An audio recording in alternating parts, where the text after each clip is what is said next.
Hello friends, आज हमारा discussion का टॉपिक है ट्यूबरक्लोसिस, शॉर्ट फॉर्म में जिसे हम टीबी कहते हैं। ये डिसीज के बारे में बेसिक जानकारी, इनके सिम्टम्स क्या होते हैं, इसे इन्वेस्टिगेट कैसे किया जाता है और फाइनली इसका ट्रीटमेंट आज हम डिस्कस करेंगे। ट्यूबरक्लोसिस, इसका पॉजिटिव एजेंट है माइकोबैक्टीरियम ट्यूबरकुलम।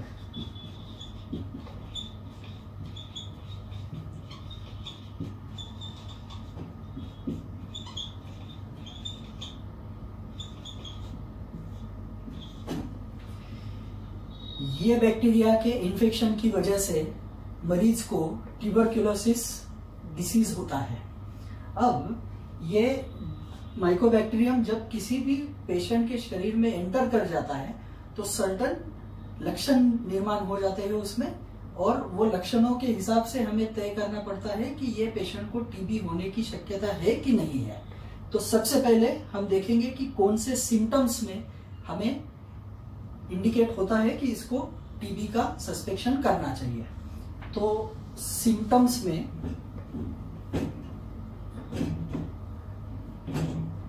इंपॉर्टेंट है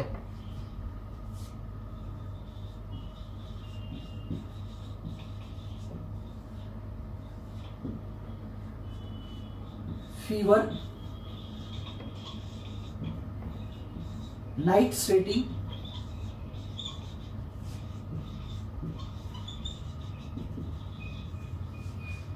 एनोरेक्सिया,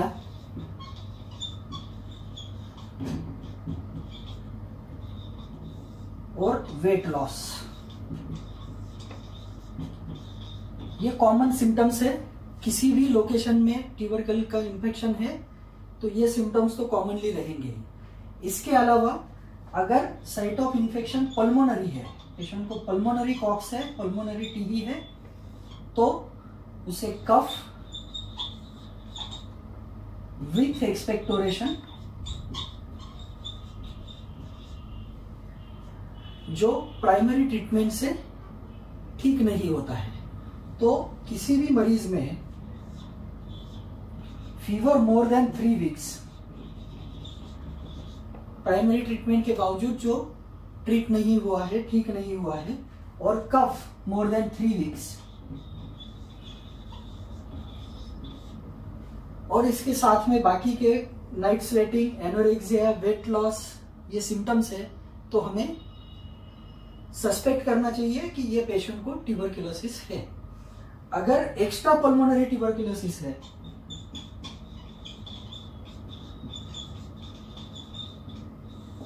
एक्स्ट्रा पल्मोनरी ट्यूबरकुलोसिस, तो इसमें क्या होगा कि पेशेंट के बॉडी के जिस पार्ट में ट्यूबरकुलोसिस का इन्फेक्शन है उस पार्ट के सिम्टम्स हमें देखने को मिलेंगे।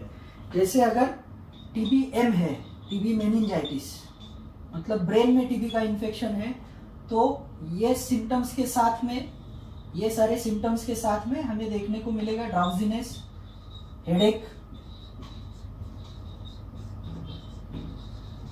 अगर एब्डोमिनल कॉक्स है तो हमें loose motions, vomiting, abdominal pain. अगर रिप्रोडक्टिव सिस्टम का कॉक्स है तो इनफर्टिलिटी, और यूरिनरी सिस्टम का कॉक्स होगा तो हमें यूटीआई के सिम्टम्स मिलेंगे, जो simple antibacterial therapy, antibiotic therapy को रिस्पॉन्ड नहीं करेंगे। तो जो भी पेशेंट को ये सारे सिम्टम्स प्राइमरी ट्रीटमेंट के बावजूद 3 हफ्ते तक चल रहे हैं, ये पेशेंट को हमें सस्पेक्ट करना चाहिए ट्यूबरकुलोसिस के लिए। अब ये पेशेंट हमने सस्पेक्ट कर लिया तो उसे इन्वेस्टिगेशन क्या क्या करवानी चाहिए वो हमें देखना पड़ेगा। तो सिम्टम्स क्लियर कर लिए हमने, इसके आगे हम इसको इन्वेस्टिगेट कैसे करेंगे।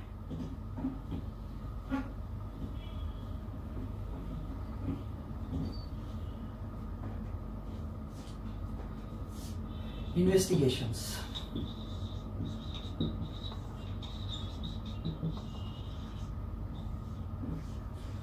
Important investigation for tuberculosis are sputum, AFP, ये पल्मोनरी कॉक्स के लिए पहले हम देखेंगे। Sputum AFB, sputum AFB culture,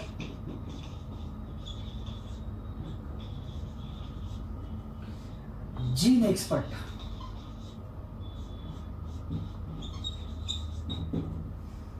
ये इन्वेस्टिगेशन हम करा सकते हैं पल्मोनरी कॉक्स के लिए। और एक्स्ट्रा पल्मोनरी कॉक्स के लिए हमें सबसे पहले करना पड़ेगा टिश्यू बायोप्सी या CSF लेके उसमें हमें रूटीन ADA,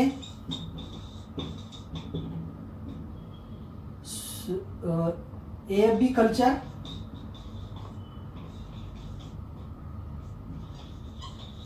और जीन एक्सपर्ट,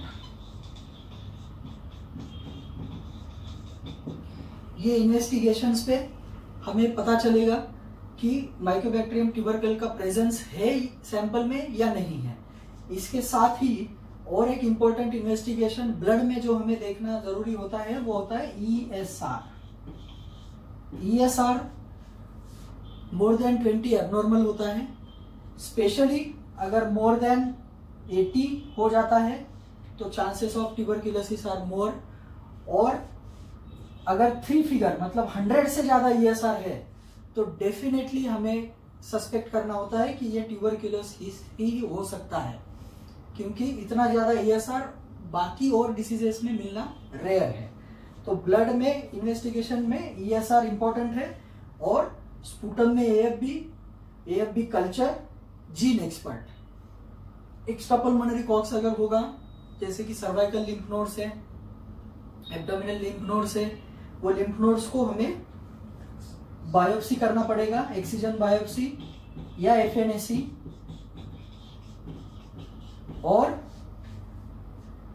वो सैंपल भेज के उसमें अगर फ्लूइड है तो उसमें ADA कर सकते हैं, अगर सॉलिड मटेरियल से तो हमें AFB कल्चर और जीन एक्सपर्ट की टेस्ट करनी चाहिए। अगर ये इन्वेस्टिगेशन करने के बाद में एस्टेब्लिश हो जाता है कि पेशेंट को हमें ट्यूबरकुलोसिस डायग्नोसिस कंफर्म हो गया है तो इसके आगे हमें पेशेंट का ट्रीटमेंट के बारे में सोचना पड़ेगा। तो हमने देख लिया कि पेशेंट को सिम्टम्स क्या थे, उस बेसिस पे हमने क्या इन्वेस्टिगेशन करवाना है पेशेंट का। और जब ये एस्टेब्लिश हो जाता है कि हमें ट्यूबरकुलोसिस का बैक्टीरिया मिल गया है और पेशेंट को ट्यूबरकुलोसिस की AKT ट्रीटमेंट, एंटीकॉक्स ट्रीटमेंट चालू करनी है, तो हमें कुछ इन्वेस्टिगेशन स्पेसिफिकली करने होते हैं, जो होते हैं first is HIV, second is blood sugar level और third is hearing test.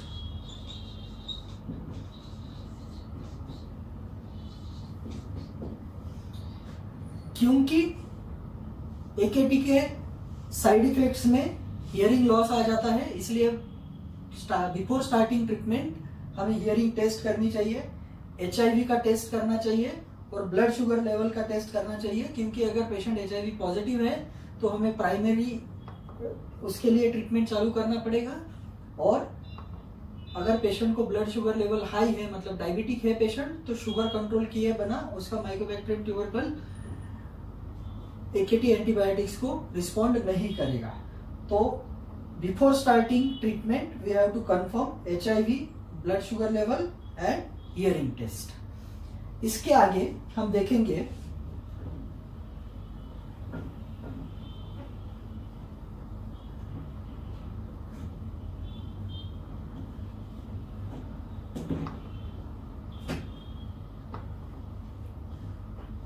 First line AKT treatment आज हम यहां पे डिस्कस करने वाले हैं।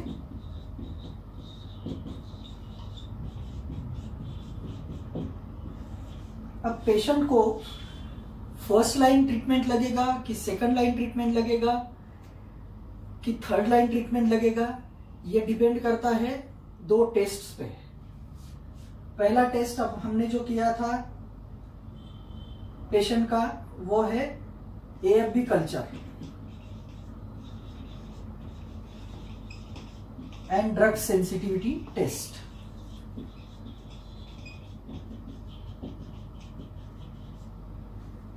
ये टेस्ट पे हमें मालूम पड़ेगा कि AFB ग्रो हो रहा है कि नहीं सैंपल में, और दूसरी चीज वो किस किस ड्रग को सेंसिटिव है। बट ये टेस्ट का एक ड्रॉबैक है कि इसका फाइनल रिजल्ट जो होता है वो लगभग 12 वीक्स मतलब 3 महीने के बाद आता है। तो इससे बेटर रैपिड टेस्ट आजकल हम कर सकते हैं, that is GeneXpert. GeneXpert is very very valuable test in today's practice, क्योंकि जीन एक्सपर्ट में हमें विद इन 2 डेज मालूम पड़ जाता है कि पेशेंट के सैंपल में माइकोबैक्टीरियम ट्यूबरकल प्रेजेंट है कि नहीं, ये पता चल जाता है। और साथ ही में रिफैम्पिसिन जो ड्रग है, फर्स्ट लाइन ट्रीटमेंट का सबसे इंपॉर्टेंट ड्रग रिफैम्पिसिन, ये ड्रग का रेजिस्टेंस वो सैंपल में जो माइकोबैक्टीरियम पाया गया है उसको है कि नहीं, ये हमें पहले दिन या पहले 2 दिन में ही पता चल जाता है। सो दैट कई बार हमें क्या हो जाता है, पहले जमाने में ऐसा होता था कि हम ट्रीटमेंट स्टार्ट करते थे, फिर 3 महीने तक 2 महीने तक रिस्पॉन्स नहीं आया तो हमें सोचना पड़ता था सेकंड लाइन के बारे में। बट आजकल हम जिस दिन हमने इन्वेस्टिगेशन किया है उसके 2 दिन के अंदर हमें पता चल जाता है कि माइकोबैक्टीरियम ट्यूबरकल का जो प्रेजेंस है वो प्रेजेंस रिफैम्पिसिन को रेजिस्टेंस है कि नहीं है। अगर रिफैम्पिसिन रेजिस्टेंस है तो हमें straight away second line treatment पे जाना पड़ेगा। अगर रिफैम्पिसिन सेंसिटिव है तो हम फर्स्ट लाइन ट्रीटमेंट स्टार्ट कर सकते हैं। सो करंट प्रैक्टिस में हर पेशेंट का जब हम सस्पेक्ट कर रहे हैं ट्यूबरकुलोसिस के लिए तो जीन एक्सपर्ट रिपोर्ट कराना काफी जरूरी है, क्योंकि एक तो जिस मेथड से ये PCR मेथड से किया जाता है उसमें माइकोबैक्टीरियम को ढूंढना बहुत स्पेसिफिक होता है और बहुत रेयरली ऐसा होता है कि माइकोबैक्टीरियम प्रेजेंट है और जीन एक्सपर्ट में वो नहीं डिटेक्ट हुआ। और उसका दूसरा मोस्ट इम्पोर्टेंट फायदा ये है कि माइकोबैक्टीरियम ट्यूबरकल रिफैम्पिसिन को रेजिस्टेंस है कि नहीं ये बिफोर स्टार्टिंग ट्रीटमेंट हमें पता चल जाता है। तो ऐसे हमने पेशेंट को स्पेसिफिक ट्रीटमेंट कर लिए और ट्रीटमेंट के लिए प्रिपेयर कर लिया। और अभी हम देखेंगे कि फर्स्ट लाइन ट्रीटमेंट के ड्रग्स क्या हैं और उनकी ट्रीटमेंट कैसे डिसाइड की जाती है।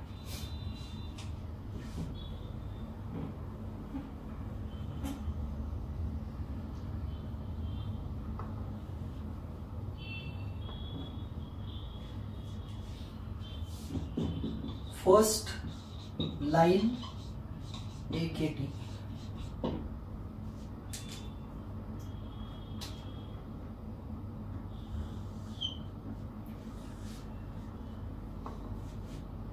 फर्स्ट लाइन AKT के इंपॉर्टेंट ड्रग्स है H, R, E, Z and S।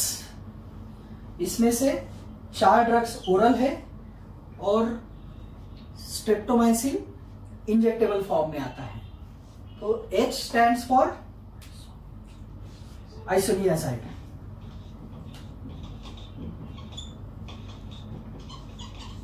R stands for rifampicin, E stands for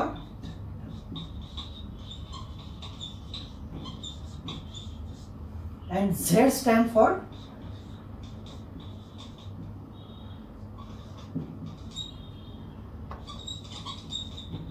pyrazinamide, S stands for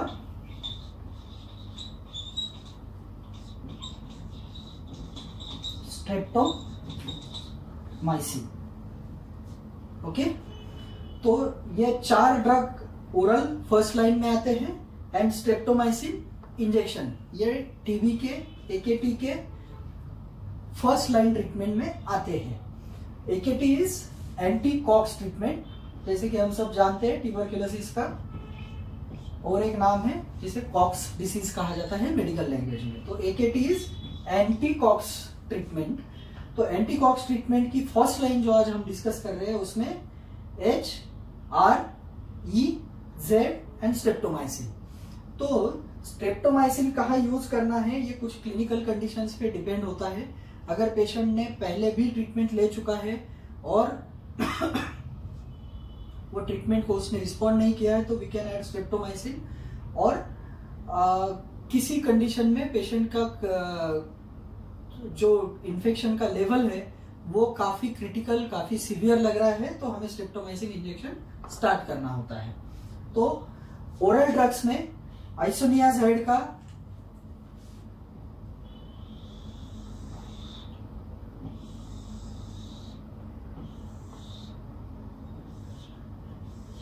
dose है 5 mg पर kg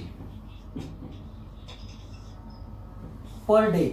ये सारे जो आज हम देखेंगे ये पर डे की ट्रीटमेंट वाइज देखेंगे। तो आइसोनियाज़ाइड का ट्रीटमेंट है 5 mg पर kg।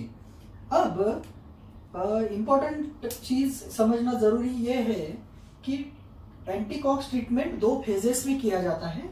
First phase is called intensive phase,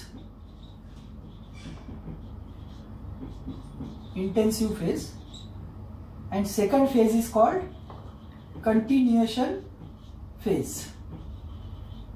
तो इंटेंसिव फेज जो है वो पल्मोनरी ट्यूबरक्यूलोसिस के लिए 3 मंथ्स का होता है। पल्मोनरी कॉक्स के लिए 3 मंथ्स इंटेंसिव फेज है और 6 मंथ्स कंटिन्यूएशन फेज है पल्मोनरी के लिए। और एक्स्ट्रा पल्मोनरी के लिए 2 मंथ्स इंटेंसिव फेज है और 4 मंथ्स कंटिन्यूएशन फेज है। ठीक है, तो जब भी ट्रीटमेंट हम स्टार्ट करेंगे अगर पल्मोनरी कॉक्स है तो 3 महीने के लिए हमें इंटेंसिव फेज का ट्रीटमेंट देना है और उसके बाद में 6 महीने के लिए कंटिन्यूएशन फेज का। और अगर एक्स्ट्रा पल्मोनरी है तो पहले 2 महीने के लिए इंटेंसिव फेज देना है, उसके बाद में 4 महीने के लिए कंटिन्यूएशन फेज देना है। So coming back to the doses, isoniazid का डोज है 5 mg पर kg। रिफेम्पिसिन का डोज है 10 mg पर kg पर day I am talking about. Ethambutol का डोज है 25 mg पर kg और पायरिजिनामाइड का डोज है 15 mg पर kg। सो डोज समझना काफी जरूरी है। आइसोनियाज़ाइड का डोज है 5 mg पर kg पर डे, रिफेम्पिसिन का डोज है 10 mg पर kg पर डे, इथाम्ब्यूटल का डोज है 25 mg पर kg पर डे और पायरिजिनामाइड का डोज है 15 mg पर kg पर डे। और इसकी ट्रीटमेंट वाइज एक चीज याद रखनी है, रिफेम्पिसिन जो है वो ड्रग बिफोर ब्रेकफास्ट जाना जरूरी है, एम्प्टी स्टमक। और कॉम्बिनेशन थेरेपी में अगर हम यूज कर रहे हैं तो आइसोनियाज़ाइड भी उसके साथ ही जाएगा बिफोर ब्रेकफास्ट और बाकी के 2 ड्रग हम आफ्टर फूड दे सकते हैं।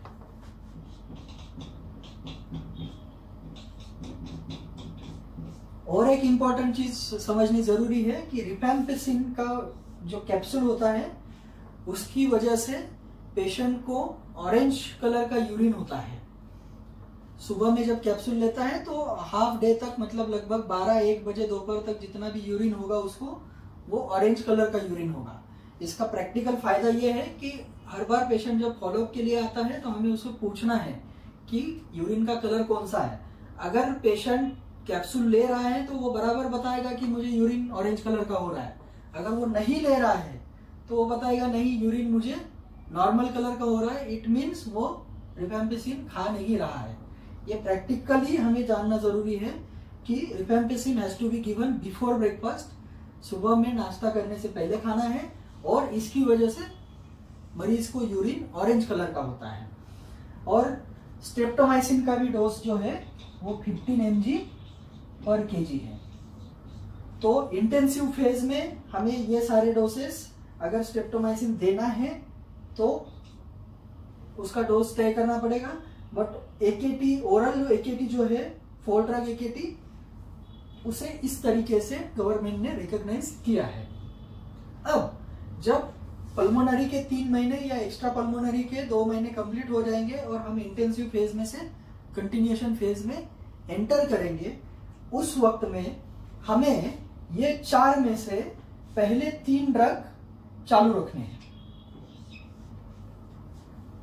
4 में से पहले 3 आइसोनियाजाइड, रिफेम्पिसिन और इथाम्ब्यूटॉल चालू रखना है, और पायरेजिनामाइड को डिसकंटिन्यू करना है। प्रीवियस गाइडलाइन के हिसाब से पायरेजिनामाइड और इथाम्ब्यूटॉल दोनों को डिसकंटिन्यू किया जाता था। 2019 एंड 20 के न्यू गाइडलाइंस के हिसाब से we have to continue ethambutol along with rifampicin and isoniazid. ठीक है, तो जैसे ही 2 महीने या 3 महीने का हमारा इंटेंसिव फेज कंप्लीट हो जाएगा तो हमें कंटिन्यूएशन फेज के लिए पायरेजिनामाइड को बंद करना है। और इसीलिए किसी भी पेशेंट का ट्रीटमेंट स्टार्ट करते हुए उसके फाइल में date of onset of treatment, मतलब किस दिन से हमने उसको दवा चालू की है, पहला डोज, पहला दिन कौन सा था उसका दवा का, ये फाइल में नोट होना काफी जरूरी होता है। क्योंकि 2 महीने बाद डॉक्टर और मरीज दोनों भूल जाते हैं कि कब स्टार्ट किया था। तो इंटेंसिव फेज एग्जैक्टली कब ओवर हो रहा है पेशेंट का, ये जानने के लिए हमें डेट का रिकॉर्ड रखना जरूरी है। और जैसे ही हम ये AKT ट्रीटमेंट पेशेंट को स्टार्ट करते हैं, इसके एसोसिएशन में 2 और चीजें सप्लीमेंट्री स्टार्ट करनी जरूरी है। एक है टैबलेट बेनाडॉन 40,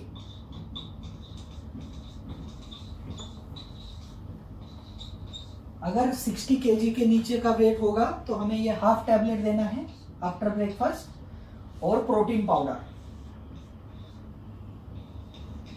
और protein powder for boosting the immunity of the patient and getting earlier result. मतलब पेशेंट का इम्यूनिटी अच्छा करने के लिए और उसका रिजल्ट अच्छा और जल्दी लाने के लिए हमें AKT के साथ में हमेशा ये 2 चीजें स्टार्ट करनी है। अब पेशेंट आया हमारे पास, उसके सिम्टम्स हमने देख लिए, उसको इन्वेस्टिगेट कर लिया, उसको ट्रीटमेंट चालू कर दिया। ट्रीटमेंट चालू करने के बाद में हमें पेशेंट के कुछ बॉडी के फंक्शंस पे ध्यान देना होता है, और वो फंक्शंस, सबसे इंपॉर्टेंट फंक्शंस है LFT एंड यूरिक एसिड। क्योंकि AKT का सबसे ड्रग इंड्यूस्ड हेपेटाइटिस, सो जब भी पेशेंट को AKT स्टार्ट करते हैं हम लोग, उसका LFT स्क्रीन करना जरूरी है, और यूरिक एसिड, ये 2 ब्लड रिपोर्ट्स को स्क्रीन करना जरूरी है। क्योंकि ड्रग इंड्यूस्ड हेपेटाइटिस होके SGOT SGPT बढ़ के पेशेंट का नौशिया, वोमिटिंग कभी कभी और भी बढ़ जाता है, और एनोरेक्सिया हो जाता है। यूरिक एसिड बढ़ने से जॉइंट पेन पेशेंट को स्टार्ट हो सकते हैं। इस कंडीशन में हमें फिर AKT के ड्रग्स के डोसेस अल्टर करने पड़ते हैं, और कोई बार कोई स्पेसिफिक ड्रग को कुछ दिन के लिए बंद भी करना पड़ता है। तो इन शॉर्ट हमने आज टॉपिक में देखा कि tuberculosis, causative agent mycobacterium tubercle, उसके symptoms fever, night sweating, anorexia, weight loss, ये कॉमन सिम्टम्स होते हैं।